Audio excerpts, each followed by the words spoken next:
Bonjour tout le monde et bienvenue. Des grandes entreprises ont un budget marketing qui est assez large.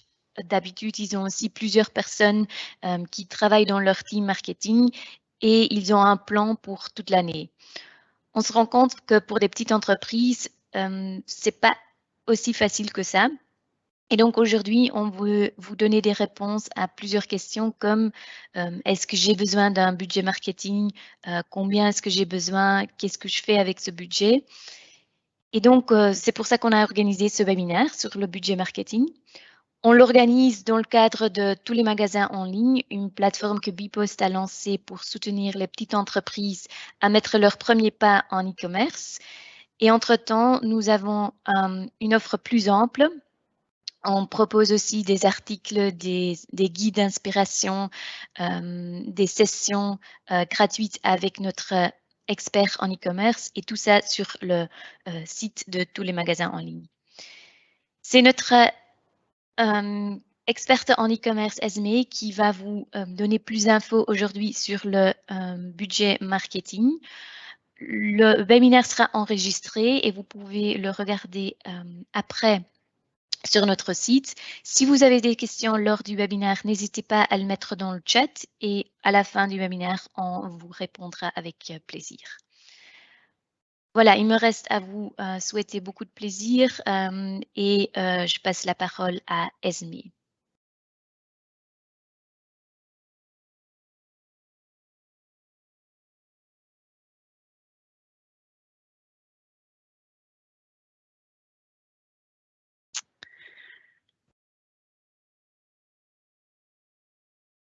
Voilà, merci. Merci Lisa. Bonjour tout le monde. On va commencer immédiatement parce qu'on a pas mal de choses à parcourir.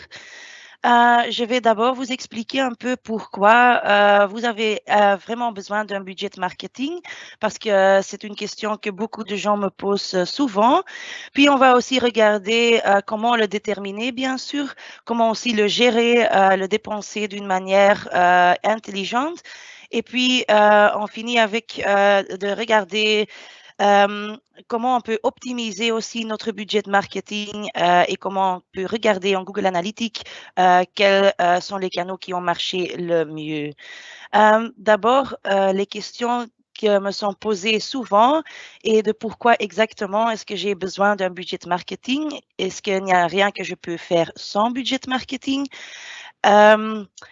Je fais toujours un peu la comparaison avec ouvrir une boutique physique.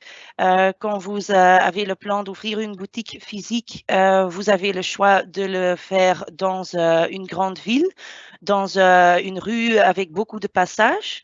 Bien sûr, ça coûte déjà un peu plus que dans un petit village. Puis, vous pouvez aussi mettre dans la centre-ville, par exemple, des panneaux, des affiches pour des gens qui n'avaient pas le plan de visiter votre boutique, mais qui peut-être vont le faire après de voir des panneaux et des affiches dans la ville. Puis, quand il vous reste encore un peu de budget, vous pouvez même mettre au cours de la route vers la ville encore des panneaux en plus pour des gens qui n'avaient même pas l'intérêt de visiter la ville, mais qui quand même ont vu des panneaux et qui peut-être vont visiter la ville la prochaine fois et qui vont visiter votre boutique la prochaine fois. Si vous ouvrez une petite boutique physique dans un village désert et vous ne racontez à personne, vous laissez la porte fermée, vous n'attirez pas de visites ni de ventes. Donc, c'est la même chose avec un webshop. Quand vous déroulez avec un webshop, c'est vraiment important que vous racontez à des personnes et que vous faites des communications. Donc, c'est pour ça que vous avez vraiment besoin d'un budget marketing parce que ce n'est pas gratuit. La deuxième question que j'entends souvent est, est-ce qu'il n'y a rien que je peux faire sans dépenser de budget de marketing? Et oui, bien sûr, il y a beaucoup de choses que vous pouvez déjà faire et vous devez aussi le faire. Hein. C'est très important de aussi faites tout ce que vous pouvez qui ne coûte pas d'argent. Donc, des exemples sont par exemple des canaux de médias sociaux. Là-bas, vous pouvez publier des messages d'inspiration, vous pouvez mettre votre marque un peu plus en valeur, vous pouvez communiquer dedans, mais savez qu'il n'y a que 5% de vos followers, par exemple, plus ou moins, qui voient votre post sur des réseaux sociaux. C'est un algorithme de Facebook pour que vous dépenserez mieux, plus de budget marketing, bien sûr, sur des pubs. La deuxième chose à faire, c'est de mettre en ligne un Google Business. Mais aussi ça, c'est plutôt pour des gens qui vous connaissez déjà, qui sont à la recherche de votre entreprise et ça vous garantit le professionnalisme et la confiance pour que des gens puissent voir ah oui, cette entreprise existe, c'est l'adresse ici, je peux contacter les gens. Donc, ça donne de la confiance à votre client, mais ça ne va pas vraiment atterrir de nouvelles clients. Aussi, marketing mail, c'est gratuit et c'est très important parce que le retour sur investissement de mail est assez élevé. On a aussi donné un webinaire sur ce sujet, donc si vous voulez, vous pouvez toujours le rechercher dans notre site. Mais le marketing de mail, quand même, c'est gratuit, mais la création d'une liste de mailing, ce n'est pas vraiment gratuit. Vous avez besoin des campagnes Google ou Facebook pour faire ça, pour générer des leads. Donc maintenant, vous remarquez déjà un peu, c'est pas possible de le faire complètement gratuit. Et dernièrement, le SEO, donc le référencement naturel, qui est aussi gratuit, qui vous coûte bien sûr beaucoup de temps, mais qui va aussi vous aider à être trouvable pour des gens qui sont à la recherche d'un produit que vous offrez. Donc, ça déjà, sont des gens qui ne vous connaissez pas, mais qui peuvent vous trouver quand ils sont à la recherche d'un produit. Mais pour attirer de nouvelles clients, c'est pas assez d'utiliser ces canaux gratuits parce que vous avez peut-être déjà entendu un peu que avec ces canaux-là, vous allez atterrir plutôt des gens qui vous connaissent déjà et qui sont vraiment à la recherche d'un produit activement. Mais bien sûr, vous voulez aussi atterrir des gens qui ne sont pas encore en train de chercher à votre produit, qui ne vous connaissez pas, qui ne savent même pas qu'ils sont à la recherche de votre produit. C'est vous qui savez pour eux, c'est vous qui savez pour eux qu'ils sont à la recherche de votre produit parce qu'ils sont dans votre groupe cible. Aussi pour ça, très important de toujours savoir qui est dans votre groupe cible, quel est le profil de client que vous cherchez.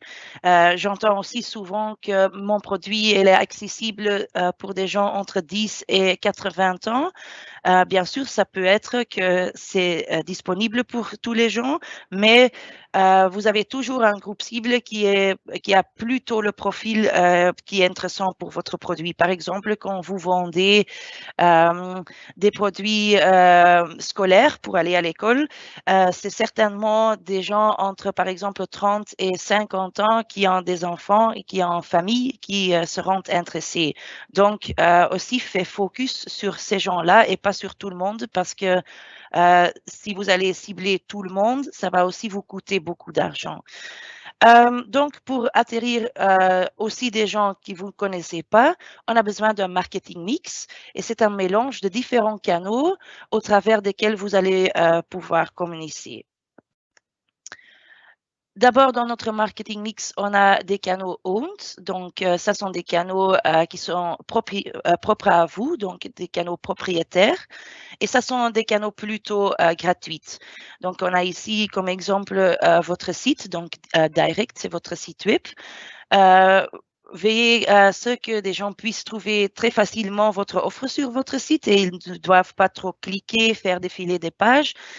C'est quelque chose que vous pouvez faire, mais des gens qui visitent votre site sans que vous avez fait des pubs, ce sont des gens qui vous connaissent déjà, donc pas de nouveaux clients.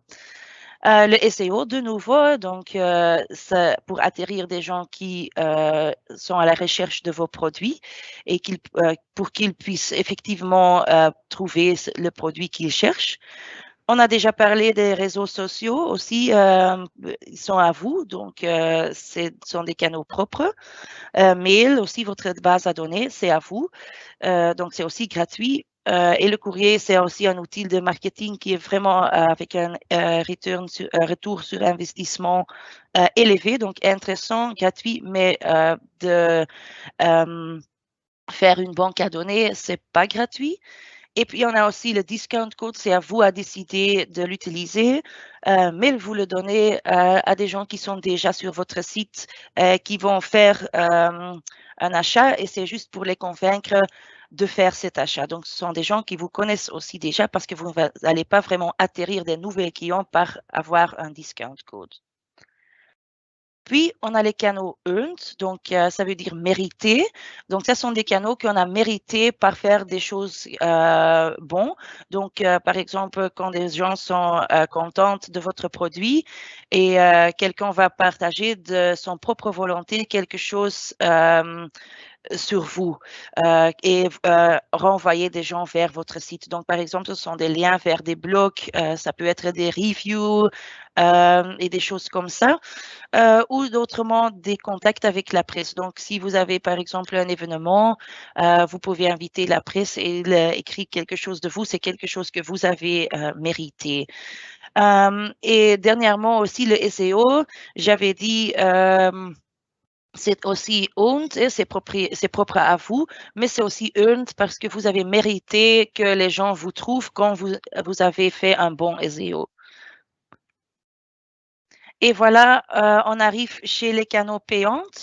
Et ça sont les canaux avec lesquels on peut aussi atterrir des inconnus. Et dans les campagnes ou des canaux payantes, on fait la différence entre des campagnes branding qui sont plutôt qui font plutôt focus sur la considération des gens et les campagnes d'acquisition qui sont plutôt des campagnes axées sur les ventes. Des campagnes branding, c'est vraiment pour faire davantage connaître votre marque, donc pour créer de la confiance, la notoriété. C'est plutôt cher aussi parce que vous avez un groupe cible qui est assez large. Vous allez cibler tout le monde qui fait qui est dans le profil de votre groupe cible pour leur montrer juste des visuels inspirationnels sur votre marque. Le retour sur investissement est assez petit. Pourquoi? Parce que des gens ne vous connaissent pas encore et ne sont pas vraiment en train de chercher, ils n'ont pas planifié d'acheter quelque chose. Donc, ils voient juste des campagnes branding, ils voient des communications sur votre marque. C'est pour être top of mind, donc pour rester en tête des gens quand ils ont besoin de votre produit. Donc, des campagnes branding, c'est vraiment pour quand quelqu'un pense, par exemple, en 2 mois, j'ai besoin des produits pour mon enfant pour aller à l'école. Qu'il pense à vous. Ah, j'ai vu un peu il y a 2 mois, cette entreprise-là, ils vendent que je cherche.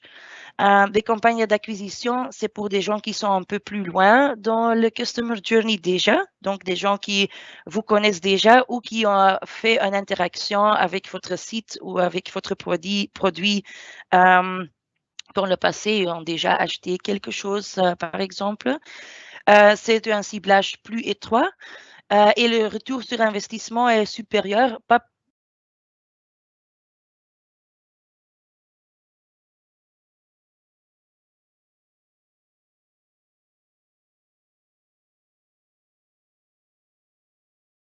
déjà un retour sur investissement dans les campagnes branding, ça se passe que des gens vont pas immédiatement, bien sûr, acheter quelque chose. Donc, voilà quelques exemples des possibilités des canaux dans le branding ou dans la phase branding ou considération. On a le display, donc ce sont des bannières qui sont placées sur des sites de Google et il affiche chez les personnes qui sont relevantes du groupe cible approprié. Donc, par exemple, si vous êtes en train de surfer sur le site du journal Le Soir, vous allez voir des telles bannières et vous pouvez les cliquer, aller vers le site. Et si vous cliquez dedans, peut-être vous allez recevoir aussi les bannières acquisition plus tard. Puis, on a aussi des campagnes sur les réseaux sociaux.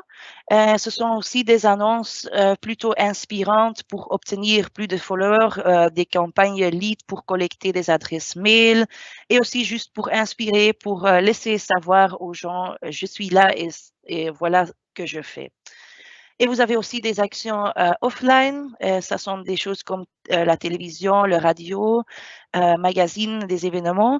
Mais c'est beaucoup plus cher. Donc, ça, c'est plutôt pour des grandes entreprises d'acheter une campagne TV ou radio.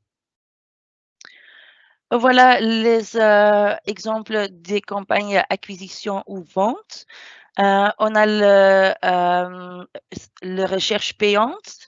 Et on a deux différentes manières de recherche payante, donc paid search branded ou generic, ce que veut dire que vous payez pour être en tête en Google et quand vous payez pour branded, ça veut dire que vous payez pour le nom de votre marque et si vous payez pour la recherche payante générique, c'est que vous payez pour des mots de recherche, pour des mots-clés sur lesquels des gens cherchent des produits qu'ils ont besoin. Quand vous êtes plutôt petit, je ne conseille pas de payer pour des campagnes branded parce que s'il n'y a pas beaucoup de personnes qui connaissent votre marque, il n'y a pas beaucoup de personnes qui vont le rechercher aussi en Google. Donc, ce n'est pas nécessaire de dépenser de l'argent dedans. Puis, on a le display, comme j'avais expliqué, sur des sites de Google. Ces displays peut être aussi plutôt commercial, donc on le montre aux gens qui ont déjà cliqué sur des displays branding ou on le montre aux gens qui ont déjà visité notre site, par exemple. Et ce sont des communications, par exemple, avec une code de réduction, comme dans cet exemple. On a aussi le Google Shopping, donc ça sont vraiment les produits qui sont montrés dans l'étalage de Google. Et vous payez pour ça. Et on a aussi le réseaux sociaux payantes. C'est la même chose que comme dans la phase considération, mais on fait un retargeting sur des gens qui ont d'abord vu notre campagne inspirante. Voilà, on a vu maintenant tous les canaux possibles pour un marketing mix. Mais maintenant, peut-être encore une question, pourquoi est-ce que j'ai besoin de tant de fréquentation sur mon site web? Parce que j'ai déjà, c'est aussi une question que j'entends souvent, et des gens me disent, oui, mais j'ai déjà, par exemple, 4000 followers sur mes réseaux sociaux, je n'ai plus besoin de dépenser du budget de marketing. Ça, ce n'est pas vraiment le cas. Je vais vous expliquer qu'un très bon site web ou un très bon webshop a un taux de conversion de 3% environ. Bien sûr, ce n'est pas fixe hein, et ça dépend beaucoup du prix de votre produit. Par exemple, j'ai travaillé dans le passé chez un tour opérateur. Un voyage est toujours un peu plus cher que, par exemple, un produit, des vêtements, par exemple. Donc, le taux de conversion là-bas était que 1%. Donc, c'est aussi à vous voir un peu le prix de vos produits, bien sûr, mais pour donner une indication, un taux de conversion entre 2 et 3%, c'est très normal. Et donc, vous devez faire le calcul. Ça veut dire que avec un très bon taux de conversion, pour 3 achats, vous avez besoin de 100 visiteurs uniques sur votre site. Si, par exemple, vous voulez envoyer ou expédier 40 paquets par semaine, ça veut dire environ 6 paquets par jour. Ça veut dire quand vous avez besoin de 100 visiteurs pour 3 achats. Pour 6 achats, vous avez besoin de 200 visiteurs uniques par jour. Donc, ça veut dire pour une semaine, 1400 visiteurs uniques sur votre site. Donc, vous avez peut-être beaucoup de followers sur votre réseaux sociaux, mais voilà, comme j'avais aussi expliqué, un post organique n'est vu que par maximum 5% de vos followers. C'est l'algorithme de Facebook et c'est aussi pour que vous dépenserez plus d'argent aux publicités.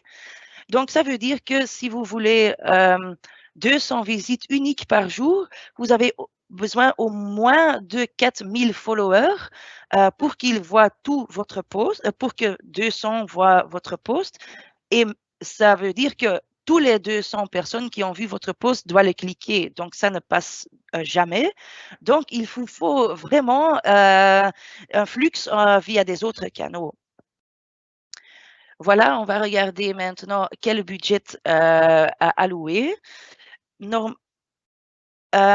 J'ai déjà entendu beaucoup de manières pour déterminer un budget marketing.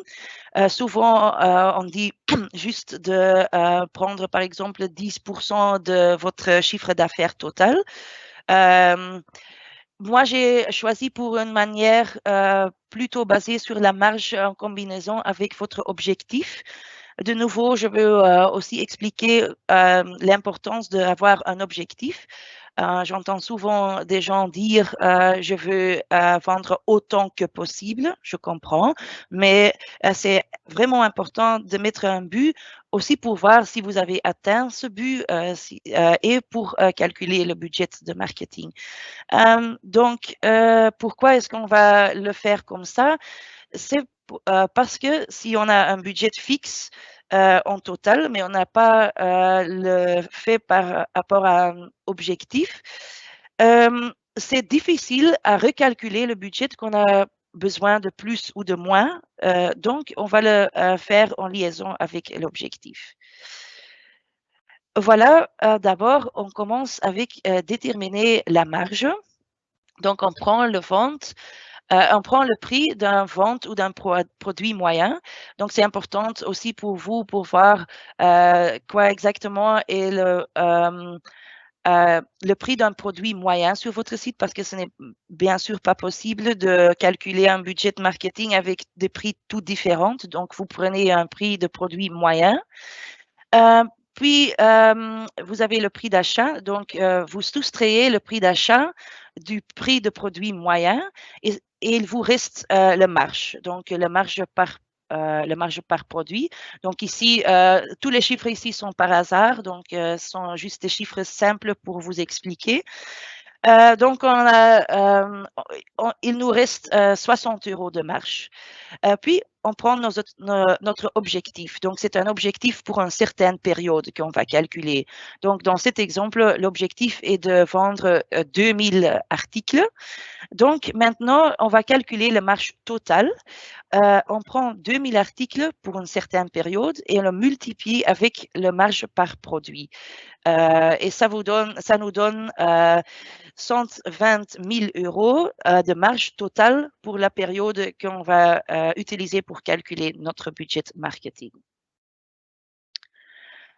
Mais bien sûr, la marge totale, ce n'est pas la marge bénéficiaire. On doit encore calculer des autres coûts ou investissements. Donc, de nouveau, on prend la marge totale pour la période. Donc, c'était de 120 000 €. Et on soustrait tous les autres coûts et les investissements pour cette période. Donc, de nouveau, c'est un montant que j'ai fait par hasard. Donc, on le soustrait avec 45 000 €. Il nous reste une marge bénéficiaire totale pour la période de 75 000 €. Et maintenant, on va calculer notre budget de marketing par produit. Pourquoi? Ça a un très grand avantage. Vous permettez, vous, d'aligner votre budget de marketing sur vos ventes. Donc, bien sûr, vous avez des périodes durant lesquelles vous n'allez pas réaliser le même montant de vente que dans des autres périodes. Donc, il y a des périodes durant lesquelles vous réalisez moins de ventes et vous pouvez dépenser moins de budget de marketing. Et vous avez des périodes durant lesquelles vous réalisez davantage de ventes et vous pouvez élever votre budget de marketing. Donc, de nouveau, avec mon exemple des produits pour aller à l'école, je pense pas que vous allez les vendre dans les mois de mai ou de juin quand les vacances sont presque là, mais peut-être vous allez les vendre plutôt dans août, le mois de septembre ou octobre. Donc, c'est intelligent de ne pas dépenser tout votre budget dans ces mois-là. Donc, de cette manière, vous pouvez calculer le budget par produit. Vous pouvez mettre un objectif de produits par mois, par période, et vous pouvez calculer comme ça combien de budget vous avez besoin pour une certaine période. Donc, maintenant, on prend le marge total bénéficiaire, donc 75 000 euros, et on le divise par notre objectif de 2000 produits. Il nous reste un budget de 37 euros, 37,50 euros, et ça, c'est la marge bénéficiaire par produit. Bien sûr, on a besoin d'un budget marketing pour avoir ces ventes et pour avoir cette marge bénéficiaire. Donc, de ces marges qui nous restent, on va prendre un petit peu de ce marge pour prendre le budget de marketing. Combien ou quelle partie de prendre de marge bénéficiaire par produit pour votre budget de marketing, c'est vraiment aussi dépendant du montant de la marge bénéficiaire. Donc, si vous avez des produits avec une marge énorme, vous pouvez dépenser plus de cette marge au marketing. Mais si vous avez qu'une marge bénéficiaire comme ici par produit de 37 euros, on va pas utiliser 20 euros par produit pour le marketing. Mais donc ici, j'ai calculé une 20% pour quand même avoir un peu de budget. Et ça me donne un budget de marketing par produit de 7,5 euros. Maintenant, on va calculer notre budget total de marketing. Donc, on prend notre objectif et on le multiplie avec le budget de marketing par produit. Et ça nous donne, voilà, un budget total de marketing de 15 000 euros. Mais maintenant, et c'est pour vous montrer, c'est très facile de le calculer par produit. Par exemple, je suis presque fin de ma saison, mais je vois que, en fait, j'ai déjà vendu beaucoup et peut-être il me faut un nouvel objectif. Et je veux par exemple vendre 2700 produits. Voilà, je vais de nouveau prendre mon budget de marketing par article, je le multiplie avec mon nouvel objectif et voilà ma nouvelle budget de marketing de 20 000 euros.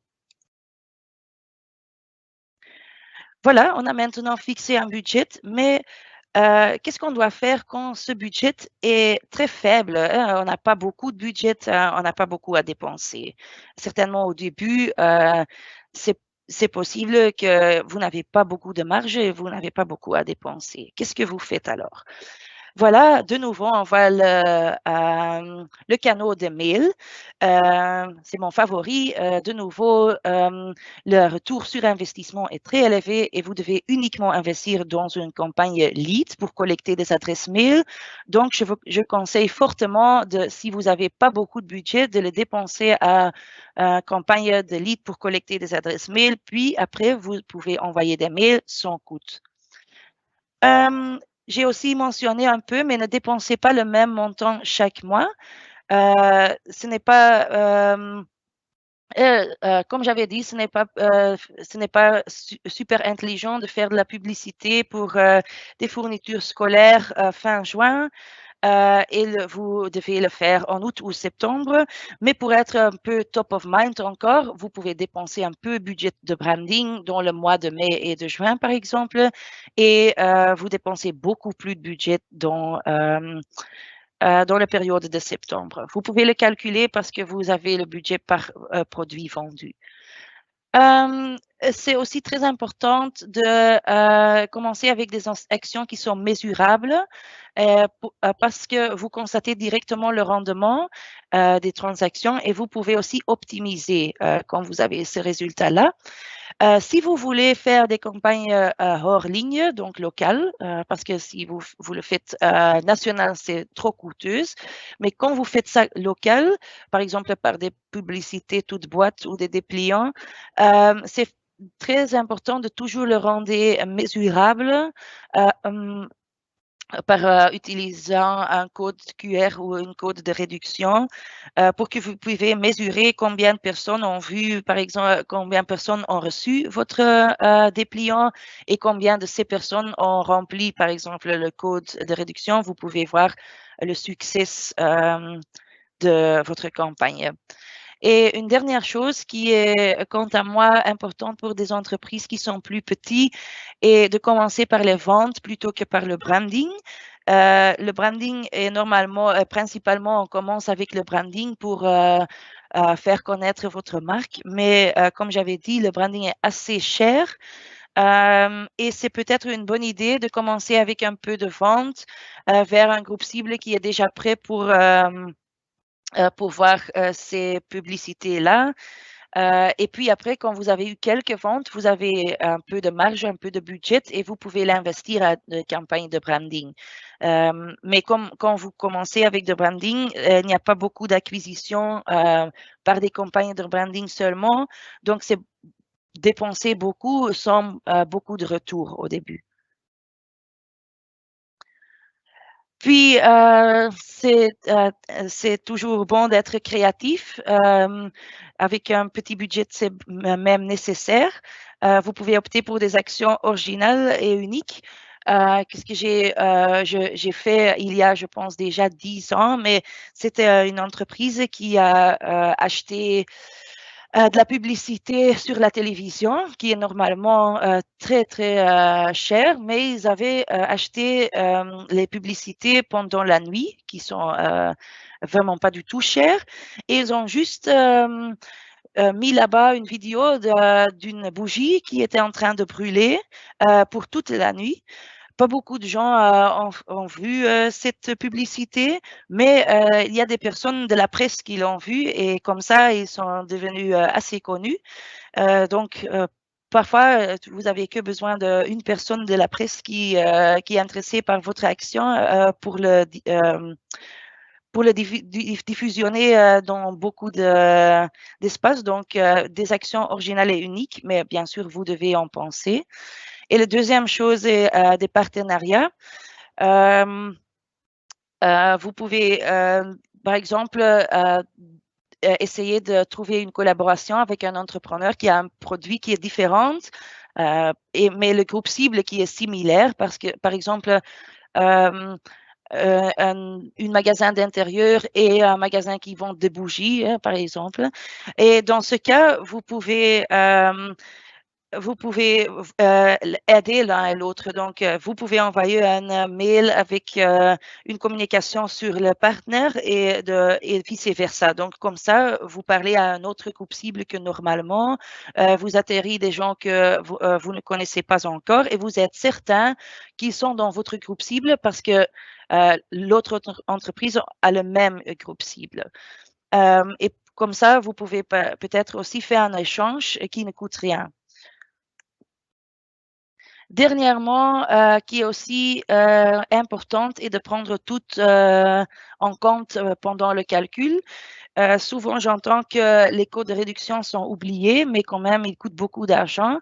Quand vous décidez de donner 100 personnes une code de réduction de 60 €, n'oubliez pas de le calculer dans votre budget de marketing parce qu'il s'agit de 5 000 € quand tout le monde utilise ce code de réduction. Et aussi très important, tenez votre budget à jour et dans un file Excel. Et remplacez chaque mois aussi les coûts de marketing budgétés par les coûts réels que vous avez dépensés pour vraiment être on top of votre budget marketing et de l'avoir bien structuré. Pour bien structurer votre budget marketing, ici, j'ai un exemple d'un tableau que vous pouvez utiliser, qui est très utile, c'est d'avoir votre budget par mois et par canal. Et puis, vous pouvez le combiner par mois par canal pour regarder quel mois et quels canaux marchent le plus bon. Comme ça, voilà un exemple. Donc, vous remplissez le prix par mois par canal et puis vous remplissez aussi les ventes par mois par canal en total et vous pouvez voir plus tard quel canal et en quel mois a le plus marché. Donc, et comme ça, vous pouvez ajuster le budget marketing en fonction des ventes et sur les retours sur investissement.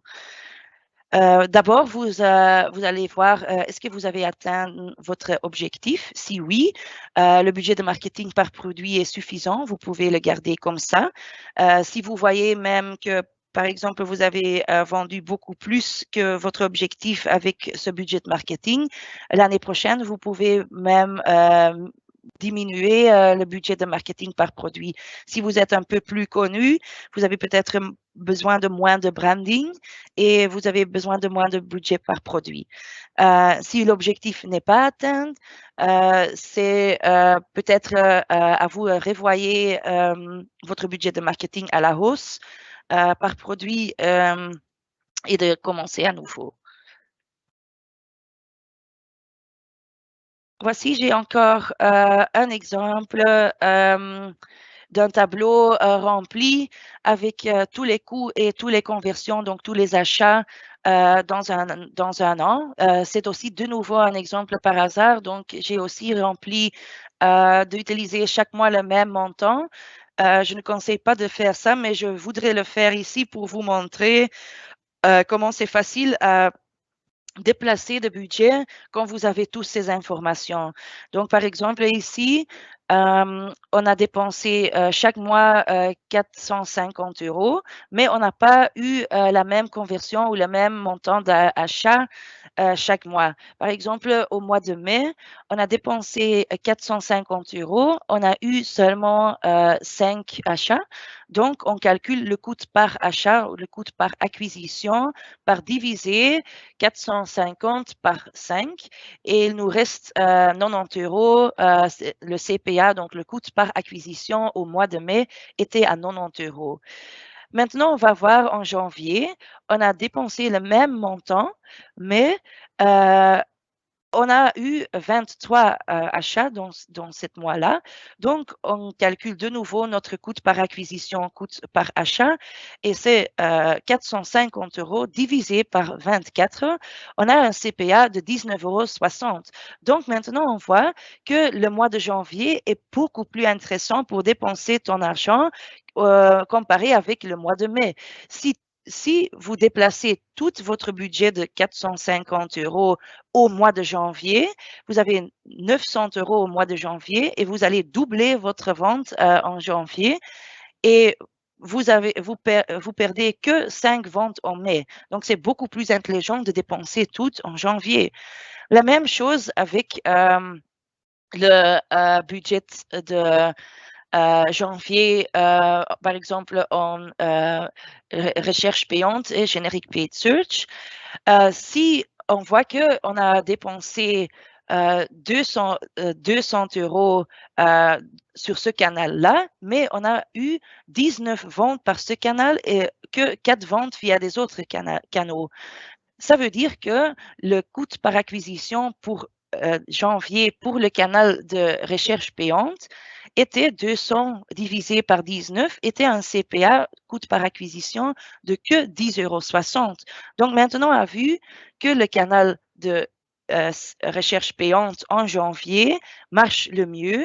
On peut déplacer notre argent vers ce canal-là. Donc, on peut, par exemple, décider de dépenser 450 € aux recherches payantes. Et maintenant, pour conclure, on va encore vite voir comment on peut contrôler combien de transactions on a eu par canal. C'est assez facile en Google Analytics.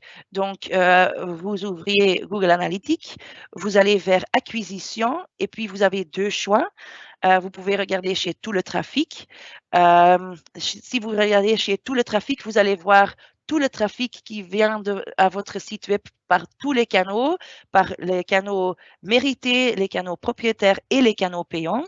Si vous regardez vers des canaux campagnes, ce sont que des campagnes que vous avez installées et vous le regardez chez tous les campagnes. Donc ici, on a sélectionné sur tout le trafic et tous les canaux parce qu'on voit aussi le trafic direct. Mais on voit par exemple que le paid search ici, c'est que 62, on a 62 transactions et dans les réseaux sociaux, on a eu que 2 transactions. Donc, si on sait qu'on a dépensé le même budget à réseaux sociaux et recherche payante, on sait que maintenant, OK, on a beaucoup plus de transactions dans la recherche payante. Donc, c'est aussi intéressant de dépenser plus d'argent aux recherches payantes au lieu aux réseaux sociaux.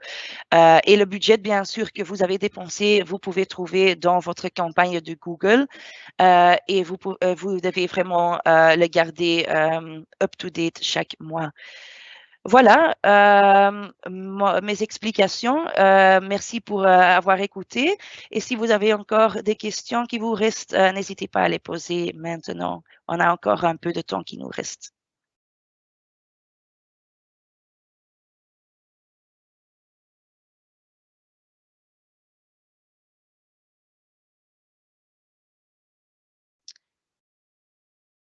Pour le moment, il n'y a pas encore de questions dans le chat. Donc, si vous avez des questions, comme Esme disait, n'hésitez pas à les poser. Entre-temps, je vous dis encore une fois que si vous avez encore des questions à ce sujet ou d'autres sujets, n'hésitez pas à planifier une session avec Esme qui est tout à fait gratuite pendant 1 heure. Vous pouvez planifier ça sur le site de tous les magasins en ligne. Le webinaire a été enregistré entièrement, donc dans quelques jours, vous pouvez le retrouver également sur notre site et vous allez aussi recevoir un mail pour donner votre feedback sur ce webinaire et il y aura un lien vers la vidéo dans le mail même.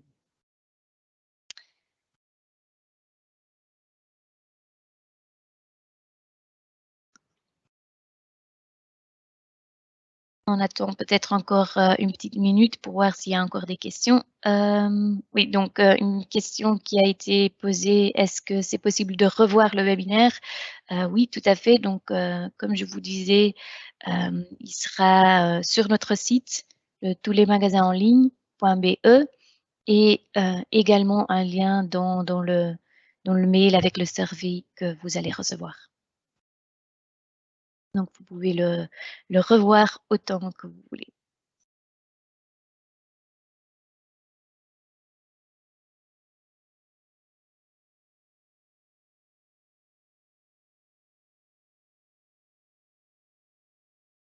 Voilà, s'il n'y a pas d'autres questions qui arrivent, je veux vous souhaiter une belle journée. Merci d'être venu et j'espère qu'on vous revoit dans un prochain webinaire. Merci et à bientôt.